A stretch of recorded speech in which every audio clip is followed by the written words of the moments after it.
good afternoon, and welcome to today's webinar, Employment Supports for Transition-Aged Autistic Youth. My name is Rachel Polanski, and I am your host for today's event. It's great to have you all today. I have the distinct pleasure of introducing today's speakers, Jennifer McDonough and Alissa Brooke. Jennifer Todd McDonough has been a faculty member at Virginia Commonwealth University, VCU, and working in the field of employment for people with disabilities for over 20 years. She earned her MS from the Medical College of Virginia at Virginia Commonwealth University in Rehabilitation Counseling. Ms. McDonough is the Associate Director of Training at VCU RRTC. She is also the Project Director for 2 national research studies, one related to customized employment for transition youth with ASD and/or ID, and one related to employer practices of hiring and retaining employees with disabilities. Additionally, Ms. McDonough has provided technical assistance and disseminates resources nationally to individuals with disabilities interested in employment. Ms. McDonough is a national expert on Social Security disability benefits and work incentives. She also serves as the Virginia Project Search statewide coordinator and directly oversees 4 project search sites for youth with autism and/or intellectual disabilities. Throughout her career with VCU RRTC, Ms. McDonough has worked directly with individuals with disabilities, assisting them in locating employment and determining accommodation needs. Alissa Brooke has been with VCU RRTC since 2008. Alissa earned her ACRE certification for community rehabilitation and began working as an employment specialist. She earned her MS in rehabilitation counseling from VCU in 2012 and became a CRC, and also completed training to become a positive behavior support facilitator. In 2013, she began to serve as the center's transition coordinator. Alissa has experience working with individuals across disabilities, and in the last 4 years has provided leadership for our Project Search site at St. Mary's Hospital, working exclusively with youth with autism spectrum disorders. She is focused on supporting choice, customized employment, job retention, and using assistive technology and positive behavioral support. So without further ado, I would like to turn it over to Jennifer and Alissa. Take it away. Welcome, everyone, and thank you all so much for joining us today. We have a smattering of people from all over the country, and we're excited to have you all with us. Alissa, any first thoughts before we get started? Okay. So we wanted to talk with you today about employment supports for individuals with autism, autistic youth, and wanted to first delineate what we mean when we say employment. We're actually referring to competitive integrated employment. Our center has been around for almost 40 years, our Rehabilitation Research and Training Center, and everything that we do here at the center is related to the employment of people with disabilities, and it is all about competitive integrated employment. And so when we talk about that, we're talking about assisting individuals with disabilities finding employment in their own home communities, where they are working alongside individuals without disabilities, where they are also earning at least minimum wage or higher, and equal to what others are earning performing the same types of job duties. And finally, we're talking about meeting an individual's distinct needs. So we're making sure that the job is related to their interest, skills, abilities, and preferences, and providing the supports that they need in order to be successful.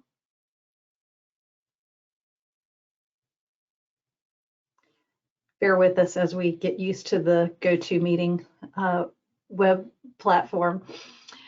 So we've been working, like our host had shared, for quite a number of years, specifically with autistic youth. I think Alissa and I began working together in 2012, and prior to that, we were working on other projects. But in 2012, we began performing some research around autistic youth and helping them find community employment, that community integrated employment. And we were really looking at what exact supports did they need in order to be successful in their employment. And so what we have learned over those years is that individuals with autism can work in competitive integrated employment. We just need to be able to identify the supports that they need in order to be successful. And so really individualizing our approach to them and looking at exactly how we can best support them in their specific situations. We also know that positive behavior supports are essential and can assist with the social skill differences as well as behavior challenges of the youth that we're working with. And so as we have worked through those 12 years, we have run across a multitude of challenging support needs, and we'll talk about that later. But through positive behavior supports, we have been able to address many of those challenges and assist individuals in becoming hugely successful and independent in their home communities. And we also know, just like for anyone with or without a disability, that employment is really therapeutic to each of us. It helps in our independence, helps us become a part of our community, helps with our social awareness, our communication, our cognition. When we are out and contributing to our community, we feel engaged, we feel a part of a team, and like we're giving back. And so it really is therapeutic for each of us to be a part of a workplace. Okay, so thanks, Jen. Hi, everybody.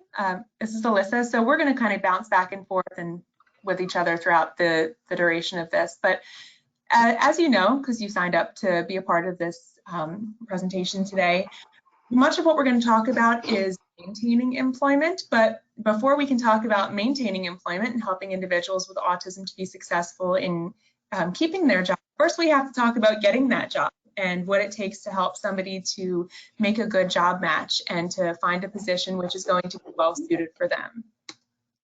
So we start out by building a job seeker profile. And as was shared in the bio, Jennifer and I work for VCU's Rehabilitation Research and Training Center, and we both started out as employment specialists, or you may have heard it referred to as job coaches. And so we are providing direct support to individuals to help them to obtain a job and then to keep that job. And so when we get a new client, a new referral, for example, the first thing that we're going to do is we're going to figure out who that person is and take the time to get to know them.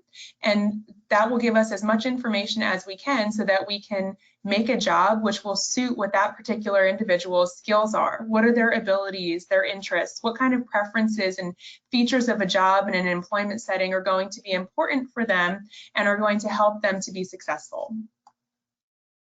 As we start to build what we call a job seeker profile, we try to get to know this person as an individual, as a person, not just the job seeker, but through all areas of their life. And so we build the job seeker profile with the input from the job seeker themselves, but also with input from people who know them really well. So their family members or friends, for example, if they have close family friends, or paid professionals who have worked with them before. Maybe they're part of social networks that could provide us with good information, or have had previous volunteer experiences or paid experiences, which will give us a lot of good information about their strengths and their interests and what type of a job they may be interested and doing well at. I always like to just say this, that the people that you see on here, these are suggestions. It's not exclusive. It's not all inclusive. If the job seeker does not want their family members to be a part of it, then they're over 18, they're an adult who has the authority to say that. So we're not telling people who is a part of this process, but we're making those suggestions to them. And again, it's just to get to know the individual as best as we possibly can. So when we start to get to know people also, we don't necessarily want to meet them at an office, like, oh, come to my office, you know, okay, someplace I've never been before. Wow, that's really comfortable. Maybe we'll make the suggestion to meet them in their home or have the person choose where they would like us to meet them. So it's a comfortable setting for them. So we can start to begin to build rapport and a relationship in a setting that doesn't seem so, you know, sitting in an office, oh gosh, this is totally unfamiliar type of an environment for me. But as we're building that job seeker profile, we're learning about what their past employment and volunteer experiences are. Now, people may not have had past experiences in employment before, and that's okay. If it's a high school student, you know, or somebody just transition age exiting, maybe they've had their community-based internship type of experiences during school, and that's wonderful. That's really good information about past types of work experiences. We're learning about what are their hobbies, what do they like to do when they are, you know, for fun. What are their behavior support needs and challenges? And again, we're not getting this type of information because we want to say, oh, then that's not going to be a good setting for somebody because of their behaviors, but because we want to know how can we support them best once they do go to work. And of course, we want to learn about their communication and teaching styles too, because when somebody goes to work, we're going to be teaching them how to do their job, how to fit in their work environment. And so we want to meet them and teach them in the way that they receive information the best. So we like to learn about their preferred communication and their learning styles as well.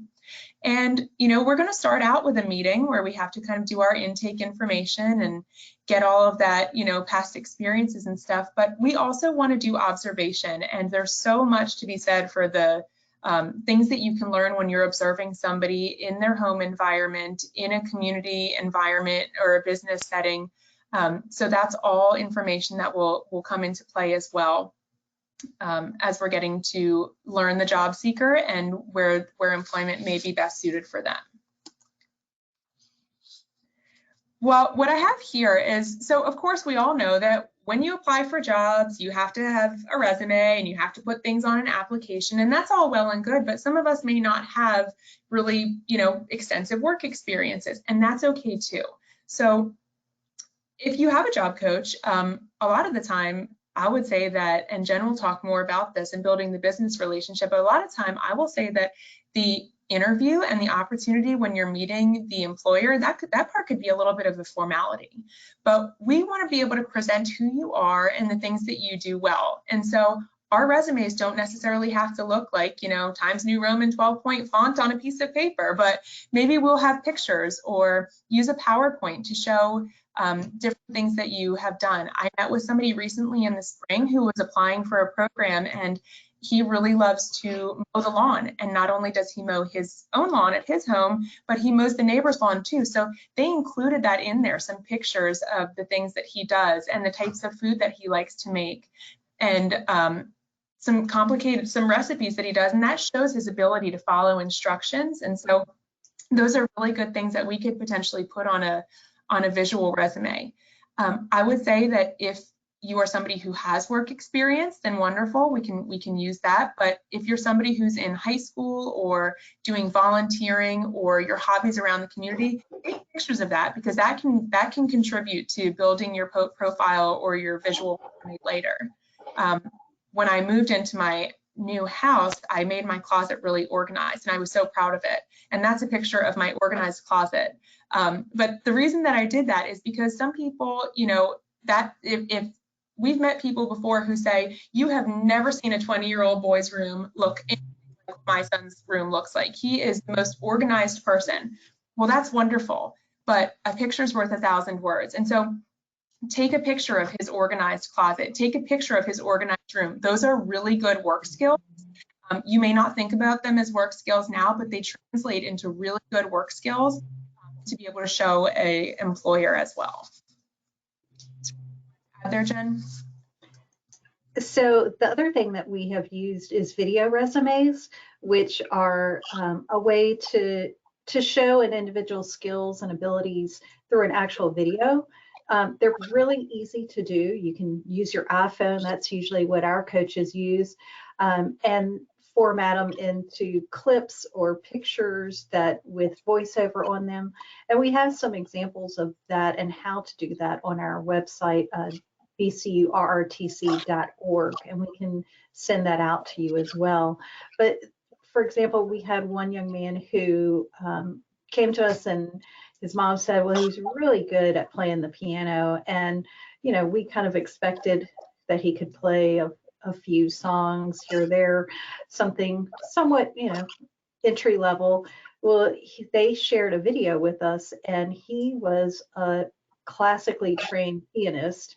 And we were able to use that video and take additional video of him to then customize a position for him going out to different retirement communities.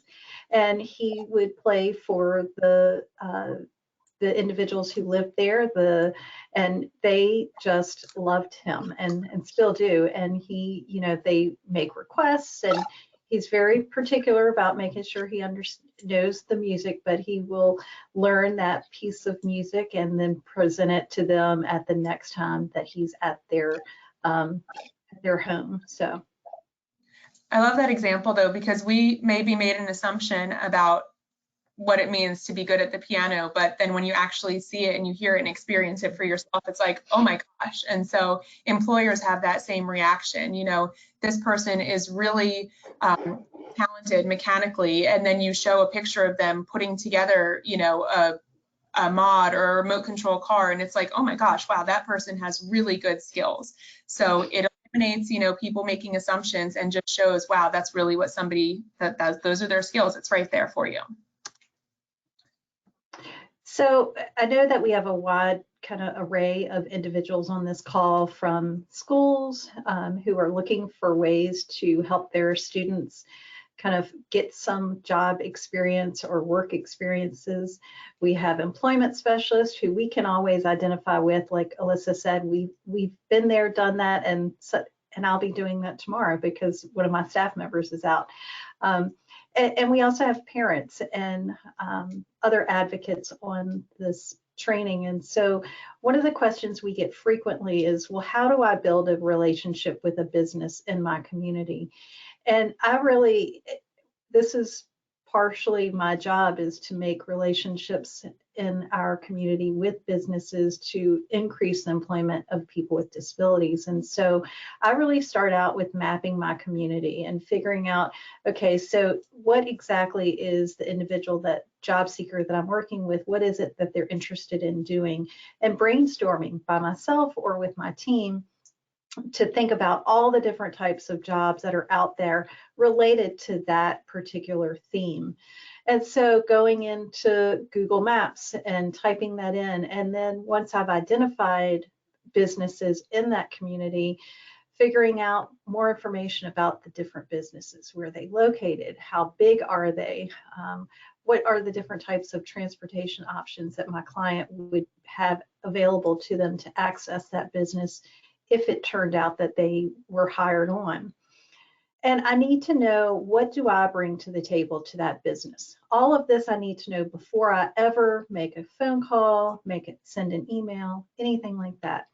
Well, I know that I have a wide array of individuals with amazing skills and abilities that can help meet the needs of businesses in my community.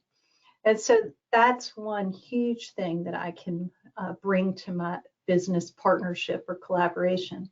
I also know that I can provide them with training around supporting autistic individuals in their business, whether they are employees or whether they are you know, someone coming into the business to receive a service or purchase a good. So I can also provide that to them. And so you need to know what are the benefits of hiring someone before you ever step into the business. And I always tell people, if you don't believe in your client or customer's ability to perform a job, no one that you go and meet with is going to believe that, because they can read you and read your confidence level. So we really have to believe that every individual can work with the right supports. And that's something we at the RRTC really strongly believe in. Thank you. So where do we really begin with businesses? Well, after we've kind of identified our businesses, now I've got to really use my network to start figuring out who do I know in those businesses, as well as what is it like at that business? What's their culture? I'm working with a business right now, and it's a large business. They are in probably 5 or 7 different states. And every time that I talk with my liaison there, she tells me, well, you just don't understand the culture here. The culture here is so different than anywhere else. Well, I've been working with them for 2 years now, and I can tell you, I understand the culture. And it's not really that different from anywhere else. It's just, it's similar to many other businesses that I've worked with.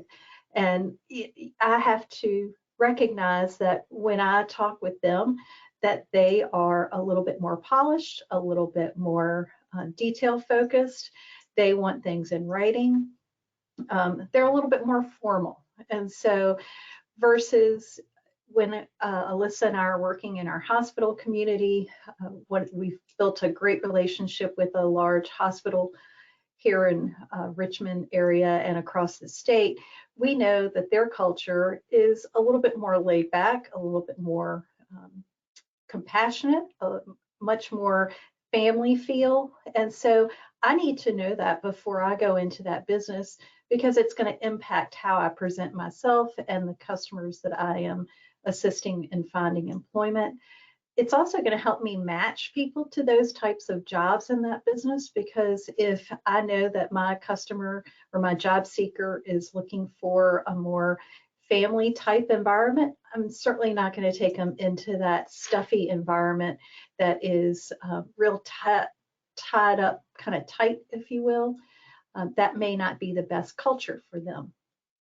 So I usually like to start at the top. If I can get a meeting in with someone at the CEO level, the COO, the owner, administrative level, that's where I really want to start. And so I may have to do a lot of networking to figure out who that is. I might have to go on their website, see who their board members are, and who do I know within that business to get to that level. Because what we know and our experience and research shows is that if you can bring that high level administration on board to hiring an individual or many individuals with autism, then, or any disability for that matter, then it kind of trickles down.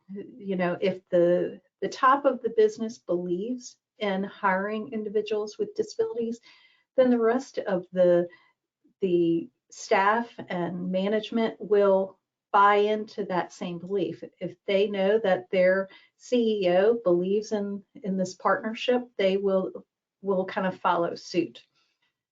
I also like to use business language.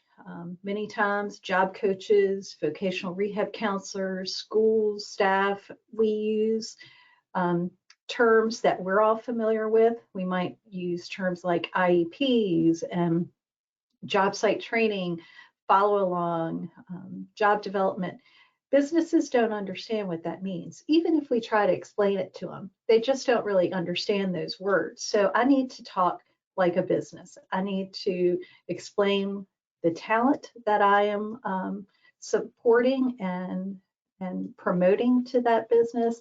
I need to talk about how it is a win-win and how it's going to impact their bottom line. I can also provide disability awareness and education training to the business. That's something a lot of businesses really appreciate and might be a first step for them to become more comfortable in their hiring practices. And I can, if I know enough about the business, maybe I've frequented there as a customer, maybe I know someone there who currently works there or previously worked there and had some experience, I could kind of brainstorm with them to give some possible tasks that my job seeker might be able to assist them with. But I always like to schedule a tour because I'm really a visual learner, and that can help me figure out what is it exactly that I see that maybe the business doesn't even see that they need help with, that my job seeker can assist with. So these are just some questions that I like to ask while I'm touring. You know, are there things not getting done routinely? Are there staff that are overqualified or working outside of their area of expertise? Are there tasks that could be done more efficiently by someone else? Tasks that you'd like done more often? And really just look around and ask a lot of questions. I toured a law firm not too long ago. They had tons of boxes everywhere. Upon further discussion, I learned that they all needed to be gone through, sorted, and turned into electronic documents, and was able to propose an employee that could assist them with that. Sometimes I know that one of the things that we talked about is that there may be barriers for people with employment or people with autism entering employment. And so when you ask these types of questions, it may allow the business to identify some holes that they have within their own operation and to potentially create an opportunity for a new position that hadn't previously been listed as a position. And so it's worked out really nicely for us to sometimes fill in those needs that they maybe knew that they had a need for, but didn't really know how to put into a position for. So we're going to take all that information that we gathered through the job seeker profile about the job seeker and then match it up with what we have then learned from the business. You know, which businesses offer a more sedentary versus mobile tasks, and how does that match up well with the job seeker that I have? What's the culture like? Is it more team focused or individual focused? How does that match up with my job seeker?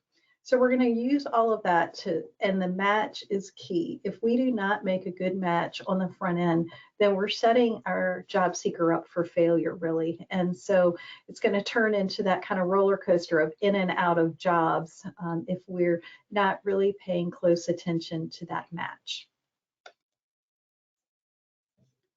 And we're going to provide support not only to the individual to assist them with learning their work skills and helping them learn any behavioral skills that they might need, but we're also going to provide support to the business, and we're going to provide training to them. We're going to provide assistance in understanding how to best communicate with their job seeker, and helping them understand you need to be honest with us as a job coach so that we can better support the individual and the business to turn something that might become a problem and nipping it right at the bud and taking care of it quickly so that it doesn't turn into a problem. And we're going to show you some examples of things that we've used in the past. And it's really important that we can't overlook the fact that, you know, working inside of a business is not like working in a school. We have to remember that a business is just that. They are running a business to make money, and we've got to understand their needs. We have to understand the environment to make sure that match is successful. And we may even need to develop a schedule for the business because they may have a hodgepodge of tasks that they have come up with, but there's no rhyme nor reason to it. And we'll talk about that a little bit more. And if we're not aware of that work culture, it's setting ourselves and our job seeker or new employee up for failure. So we've got to be cognizant of that, as well as building that true relationship with the business and having them trust that when there is a problem or when there is a concern, that we are there to support them and help them through it. If we don't kind of drop what we're doing and run back to that business to support the new employee and the manager, then we're putting that employee at risk to lose their job. So this is kind of that list of things that we're talking about earlier. We have seen a ton of different challenges across those not only 12 but many more years where autistic youth need support while they're on a job site. And And sometimes if we don't pay attention to these things, then we might have some sort of behavior come through that will help us recognize that they need the support. So everything from following a break or schedule to initiating tasks, asking for help is always a big one. You know, even just how to pay for lunch, because if they've been in the school system for a long time, someone may have been typing in their code for them in the lunch line. So if they go to work and they've never paid with a debit card or with cash, then they're likely to just take their tray of food through the cafeteria at work and walk on out, and then they, you know, have gotten written up for stealing or something like that. So we have to pay attention to all of these different types of skills that we need to help them support. And I would say for, you know, the school staff members or school members that are here, as well as families, you know, this is a slide that you may want to take a look at and think about how you can begin practicing these things now. Things like accepting correction and how to ask for help are huge. And we find that we're oftentimes teaching that skill, especially to those transition age students who are exiting school and entering adult services. You know, what are the appropriate ways to accept correction? How do I ask for help? A lot of us as parents and teachers, you know, the look that somebody gets on their face when they need help. And so we start to help out too quickly without giving them the opportunity to make a mistake or take that opportunity to initiate, you know, requesting help of somebody. So those are big things to be working on in the schools. Many of these things at a younger age, the more practice, the better.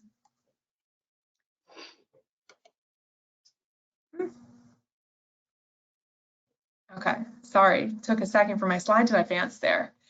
So Jennifer was saying that we have to provide education, and we do a lot of education to the businesses. And so that is absolutely true. And I think that the better relationship that we have with the business, the better success that it ends up being for the employee there if little hiccups or challenges do arise. So if somebody is able, if somebody, you know, we always in those beginning meetings and intake and everything, we talk about disclosure. What are you comfortable with me sharing with the employer about your disability? And so depending on what somebody says and what their terms for disclosure are, we will provide as much or as little information to the employer based on that. But what I will say is that employers appreciate the information that we can provide them. They want to have successful working relationships. They've invested their time in hiring you, and they want it to work as well. And so the more education that we can do, the more upfront we are about the best ways maybe to understand autism in general, but not only that, the best ways to understand this person. I think that that's really an important strategy and tip for success is for us to be able to educate the business.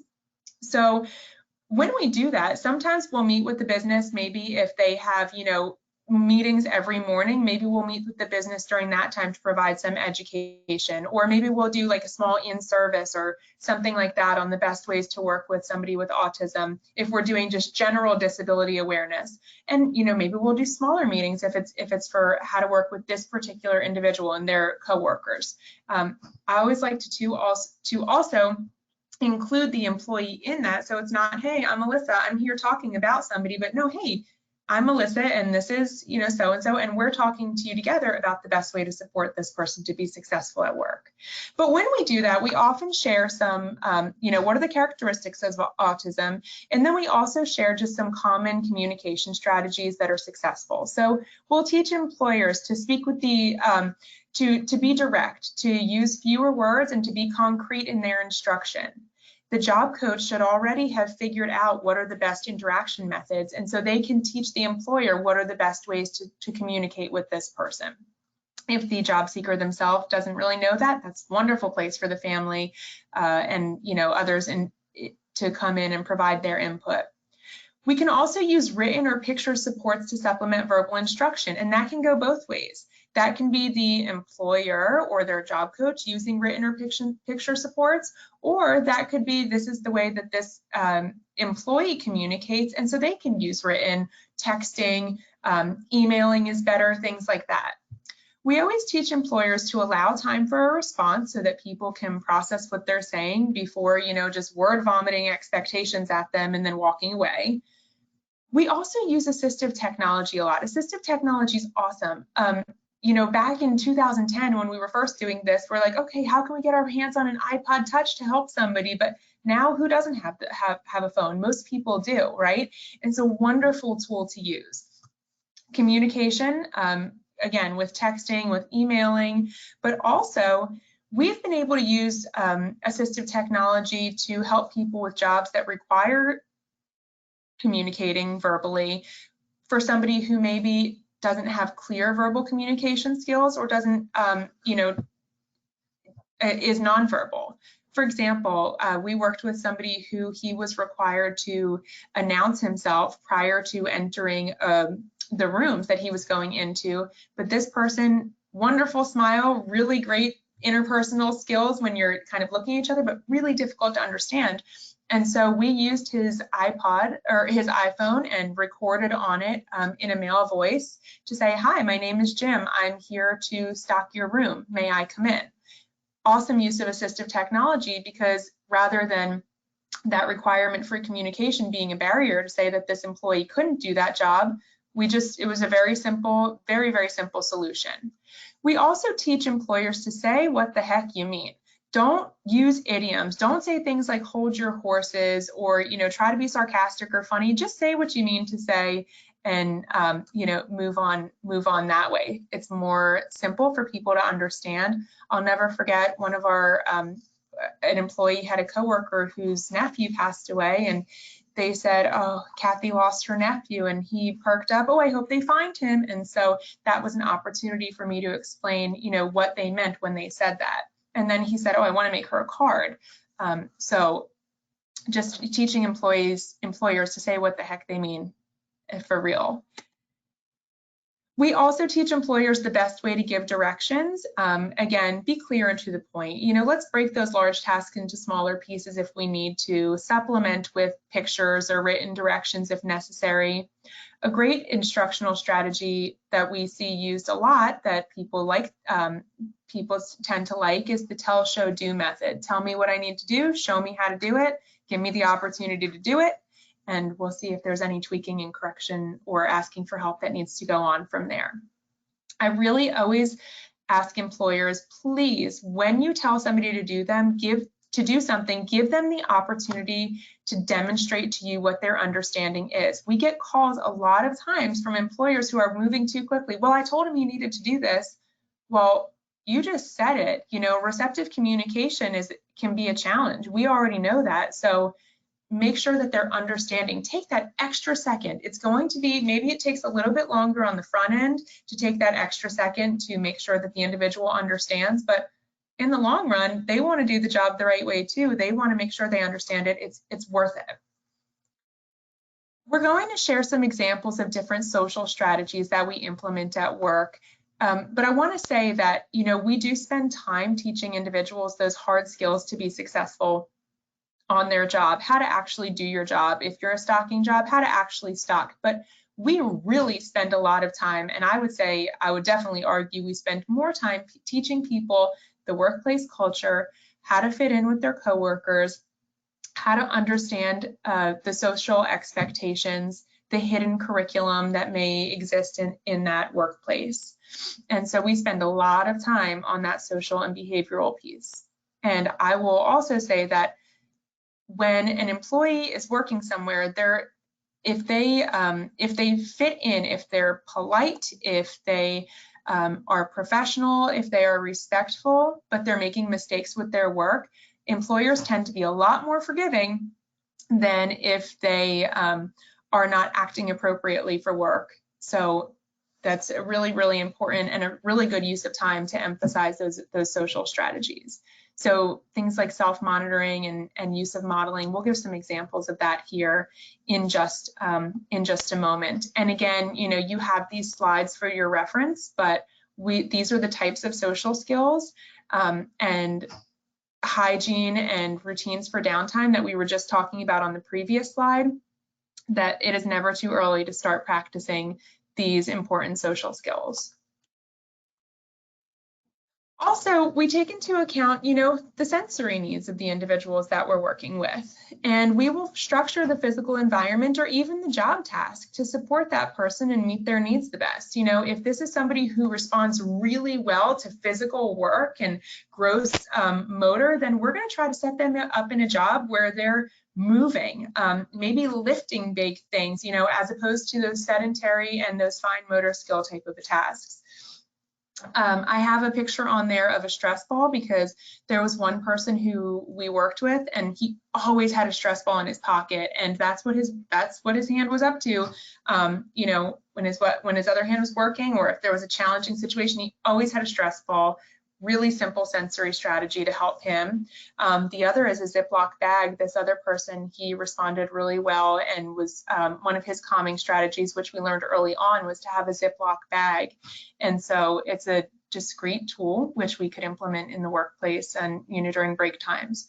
We can also implement breaks to allow for those sensory needs. So I can remember working with a person who his preference for work tasks was to be sedentary, and he was like really bright with numbers, and so he had this really detail-oriented task with numbers, but he had a need for these sensory breaks, and so we scheduled it into his shift that, I can't remember the length of time, but we scheduled into his shift that he had these breaks, and he would run up and down the flight of seven flights of stairs. And then after that, he would come back and he would return to work. And we worked it out with his employer. And we took a lot of data.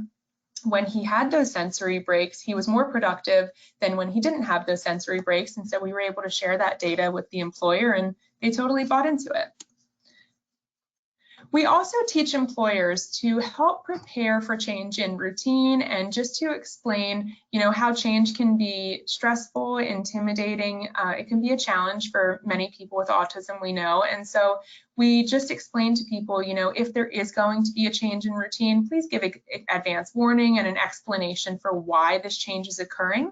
And if necessary, develop visual cues or use systems to explain and to help people prepare for a change. Excuse me, sorry about that. So here's an example.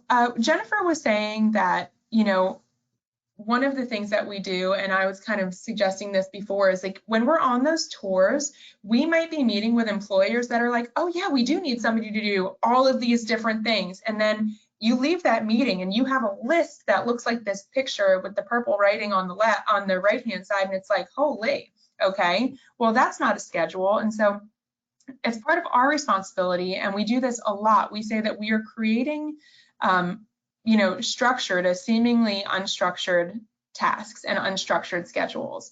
And so I met with an employer, and she said, these are all of the things that we definitely have a need. These are all of the things that I would like an employee to do. And I followed up our meeting with that list, said, I just want to make sure this is what you need, everybody needs to be done. Yes. And so I met with the new employee, and we structured a schedule that worked for him. And so the deal is that all of those tasks that were listed there, some needed to be done at certain times, some needed to be done multiple times in a day, and it was a little bit challenging. There was a lot of discrimination, decision-making, and problem solving. And so we met with the employer and we said, let's come up with a structured schedule. What needs to be done in the morning? What can be done in the afternoon, and what doesn't necessarily have to get done? So we developed this structured list. These are the tasks in green that you do in the morning. If you finish those and it's not 11:30, which is your lunchtime yet, then you move on to these secondary tasks that are below. After lunch, you return to the afternoon task in blue, and you do those, and then if you finish them, you move on to the secondary tasks. You'll see blanket warmers on there in the morning and the afternoon, and patient belonging bags is on there in the morning and the afternoon. We did that deliberately because what first was happening was the employee said, well, I already did blanket warmers today, so I already checked that off my list. So we had to revamp this schedule to work for them to understand you have to do it more than once. And that's okay. Very simple solution.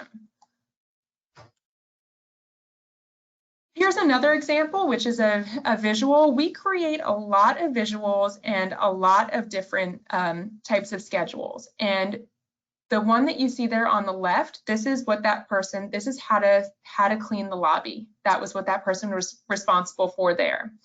They worked with us. They helped to take the pictures, and if it was like that wet floor sign, to pick the pictures that were on the computer from Google Images of what they wanted their schedule to look like. And that's what their schedule looked like for what to do within the lobby. The schedule, or the image on the right, we worked with somebody who was responsible for stocking like housekeeping type of closets. And this individual is somebody who doesn't count, but they wanted it set up to meet like certain PAR levels.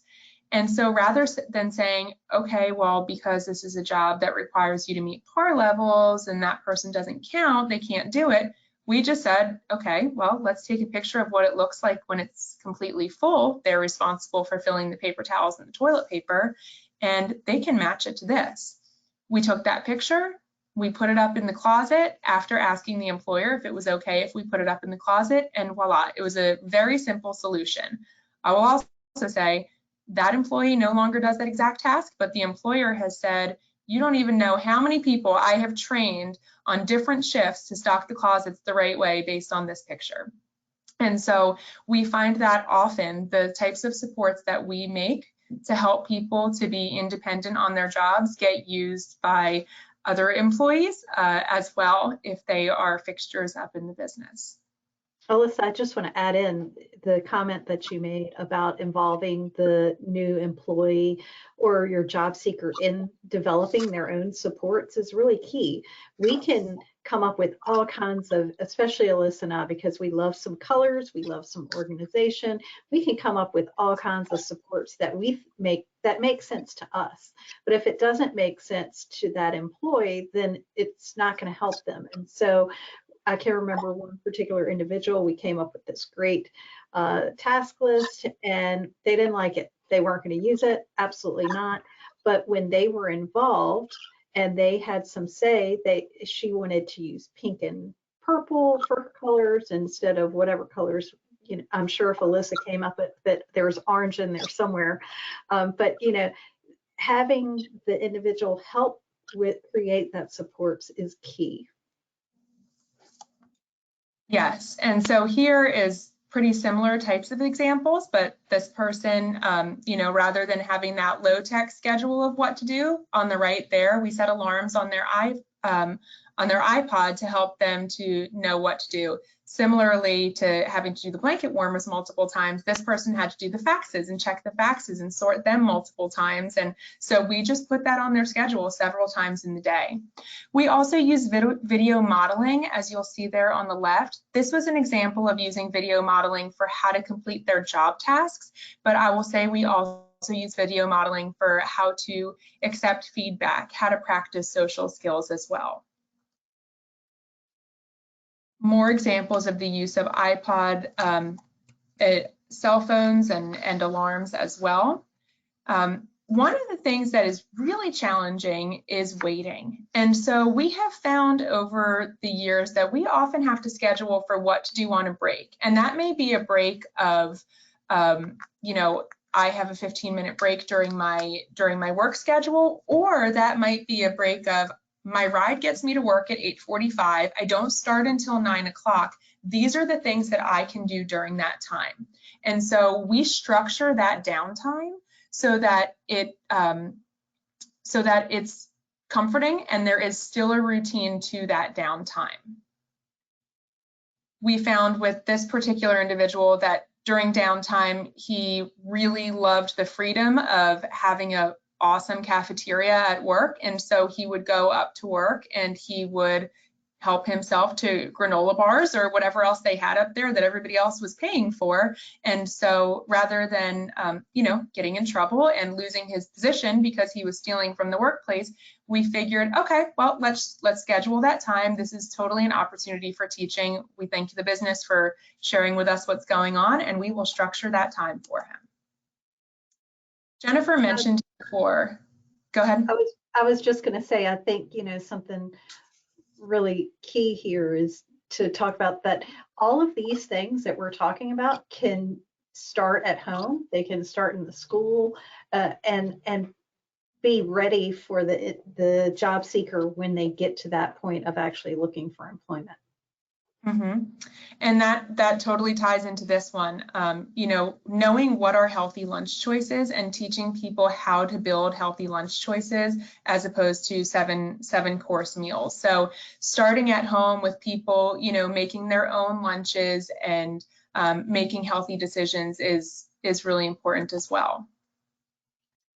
We talked about change in routine. Using the first next or the first then strategy is really good for change in routine at work. And this specific example wasn't actually for change in routine. I'll explain what it was for, but this strategy, the first then strategy, we have used a ton for change in routine. And it's a really simple one for employers to use once you train them in how to do it. This particular person, he was responsible for a number of things, including cleaning isolates and pumps that NICU babies used. But his preferred task within his job was to go around to the hospital closets and to pick up items from their soiled utility closets and to clean those, because he's super social, and that gave him the opportunity to have a lot of greetings and social interactions throughout his shift. Well, what started happening was that he started to rush through that task with the isolates and the pumps, and it compromised the quality. And then, you know, there was an issue. Could he actually do this job? The NICU babies need perfectly clean isolates to be in. And so through conversation with him, we realized he started rushing because he wanted to get to his preferred task. And he thought that, you know, sometimes he went in there and be a ton of pumps and he didn't know he was going to get to the floors. And so this was a laminated card. His employer was able to put the date on it, write out what he needed him to do first, and then he was able to visually see, oh, but I still get to do the floors after this. And that was a really, really simple and effective solution for him to be successful. I want to get to a couple of just some social examples that, Jen, do you want to pick up on? Sure. This was something that we used with an individual that we were working with who was falling asleep on the job and was struggling with really staying focused on the job. And so for her, she didn't want an alarm on her phone necessarily, or not necessarily alarm, but these written onto her phone, like you know, in her notes section. We needed these, and she needed these right on her desk where she could see. So we created these task cards. They're kind of like visual cue cards, if you will, for what she should do if she's feeling a little bit sleepy. Because what you can do if you're feeling sleepy is take a short walk. You can get up and get a sip of water. You could stretch versus, you know, napping for a little bit. What else she could do is keeping her hands focused on work skills. And if she was feeling sad, she could ask her job coach or her supervisor for help. We wanted to keep her focused on her work tasks so that she wasn't wandering off. One time when she was feeling a little sleepy, she decided to get up and walk around, and she landed herself in the administration office. And so we wanted to avoid that. So we had to really define what she could do during those breaks and to keep herself motivated. And I should say that medication came into play here. So understanding that and the side effects of medication was really important as well, to understand why she was feeling sleepy at work. And we were able to then educate the employer on that as well. So they didn't just think that she was lazy and sleeping on the job. I think we all find ourselves frustrated at work, whether it's because we're learning something new, someone isn't giving us what we need, but we're unable to communicate what we need. Or, you know, a lot of times as we kind of go through school, everything is set up for success, which is great, except when you get to a workplace and you haven't had that experience of being frustrated, and learning a lot of new tasks can be frustrating. So we have to oftentimes create these supports on, if I get frustrated at work, what should I do? And so these are just some examples of little cards that we made. They could be put on an actual index card that's laminated, and they can stick them in the employee's pocket, or they can be right on the front screen of their phone. But really stopping, taking a deep breath, saying that they heard you, and then asking for some space. And it really depends on each person. Maybe they need to call their job coach. Maybe they have some specific way that they have learned to really calm themselves. So for one of the individuals, the same person that we were talking about with the isolettes and pumps, his mom kind of taught him to say Hakuna Matata and go back to work. And so that's kind of his way of saying, okay, I need to let this go. I need to move on. He also would squeeze his hacky sack. And so helping people understand what they can do when they, one, recognizing that they're frustrated, and then two, what coping mechanism they can use to work through that frustration. And, you know, these vary for each person. And so I think that just getting this set up sooner, when you're in high school, or, you know, before you're entering the work field even, you know, knowing these things, knowing what works at home and communicating that with the adult support professionals who will help you in the field is really, really important. So we have so many different supports, and we're happy, you know, if you guys want to communicate with us through email, or, you know, take a look at our handouts and ask questions, you are absolutely welcome to do that and reach out to us. I think now I want to turn it back over to Rachel. Thank you, Jennifer and Alissa. This concludes the presentation portion and begins the Q&A session of today's webinar. As a reminder, you can submit your questions through the questions pane in your control panel. Because our time is limited, we may not be able to get through all of your questions, but if there are any questions that we don't get to today, we will try to get back to you by email. So I think we have time for just a couple of them. So our first one is from Bobby, and she asks, is there a particular profile assessment that you use?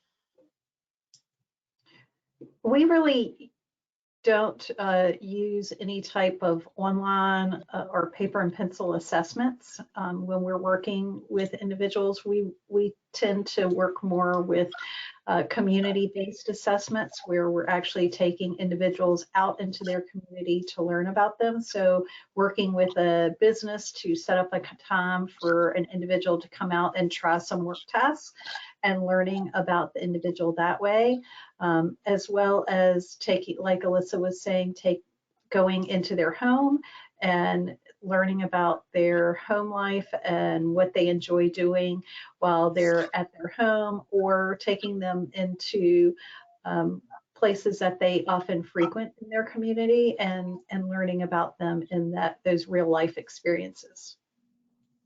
Great. Thank you.